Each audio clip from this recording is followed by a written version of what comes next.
আসলে ফারহান ভাই কয়েকটা বিষয় নিয়ে আসে। সেটি হচ্ছে আপনি আপনার প্রশ্নের মধ্যে আছে। সেটি হচ্ছে যে ওনারা যখন আন্দোলন করেছে তখন ছাত্র শিবিরকে পাশে পাননি।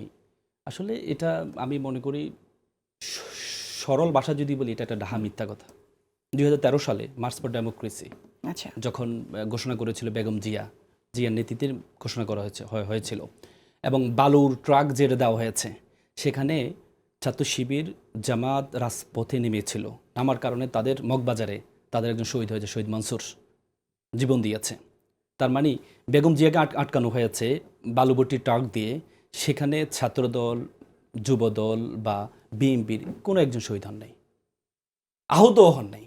সেখানে ছাত্র শিবির একজন শহীদ হয়েছে। তাহলে আপনি যখন এই ব্লেমটা দেন, এটা কত বড় ডাহা মিথ্যা কথা হতে পারে। এবং কি আপনি দেখেন ঢাকা বিশ্ববিদ্যালয়, আমরা তো ঢাকা বিশ্ববিদ্যালয়ে ছাত্রলীগ আসার পর থেকে আমরা দেখেছি ঢাকা বিশ্ববিদ্যালয়ের পলিটিক্স এবং ঢাকা বিশ্ববিদ্যালয়টা হচ্ছে বাংলাদেশের যত ক্যাম্পাস আছে প্রত্যেকটা ক্যাম্পাস থেকে ফারহান ভাই আমার সাথে একমত হবেন যে পলিটিক্সের থেকে একবারে ডিফারেন্ট। কারণ আমরা যখন গ্রাম থেকে আসি, আমরা যখন হলে উঠি, আমার অনেক বন্ধু আছে যারা ছাত্রদল করতো এবং পরবর্তীতে ছাত্রদলের সভাপতি সেক্রেটারি হয়েছে বিশ্ববিদ্যালয়ের। আমি নাম কোর্টের আনকোট করে বলতে পারবো, কিন্তু কোর্টের আনকোট করে নামটা বললে তার পলিটিক্সের সমস্যা হবে। একসাথে আমরা একই রুমে ছিলাম, একসাথে সকালে মধুর ক্যান্টিনে। কারণ আপনি যখন ঢাকা বিশ্ববিদ্যালয় হলে থাকতে হয় আপনাকে অবশ্যই মধুর ক্যান্টিনে যেতে হবে। ছাত্রলীগের মিছিলের সাথে আপনাকে যেতে হবে, নাহলে আপনার হলে থাকার কোনো সুযোগ নেই।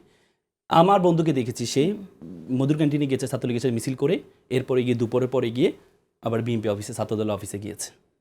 পরবর্তীতে আস্তে আস্তে আস্তে সে ছাত্রদলের বিশ্ববিদ্যালয় সেক্রেটারি পর্যন্ত হয়েছে। আমি কোর্টের আনকোট করে বলতে পারবো। এরকম শত শত ঢাকা বিশ্ববিদ্যালয়ের কাহিনী আছে। কারণ ঢাকা বিশ্ববিদ্যালয় যে দল ক্ষমতায় থাকে ওই দলের পুরো আধিপত্য পুরোটা তার থাকে এবং প্রত্যেকটা হল কন্ট্রোল করা হয় সেভাবে।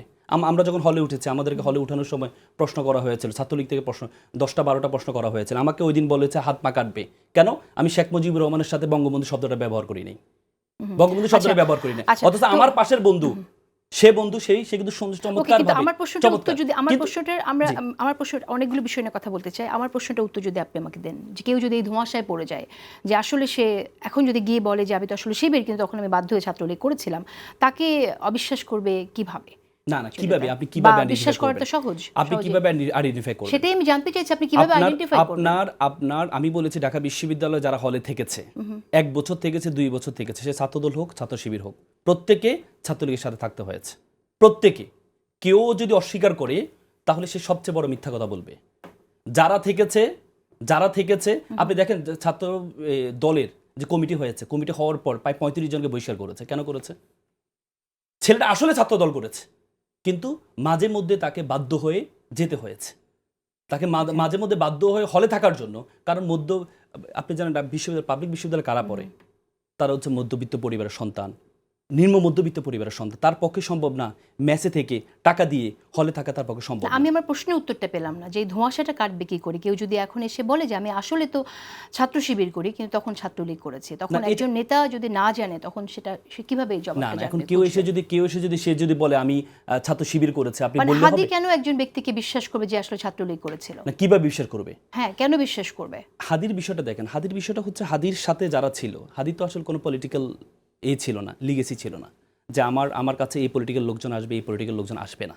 হাদির কাছে সব দলের লোকজনে আসছে, সব দলের লোকজনে আসছে। আপনি দেখেছেন বিভিন্ন সময় জামাতের লোকজন টাকা পয়সা দিচ্ছে, আবার বিএনপির লোকজনে গিয়ে তাকে সহযোগিতা করছে। সে যখন তার পাশে যখন ক্যাম্পেইনে নেমেছে, তার পক্ষে তো আইডেন্টিফাই করা কঠিন আসলে তার পাশে যে আছে সে আসলে কোন লিগেসি মেনটেন করছে, এটা তার পক্ষে আইডেন্টিফাই করা একবারে কঠিন।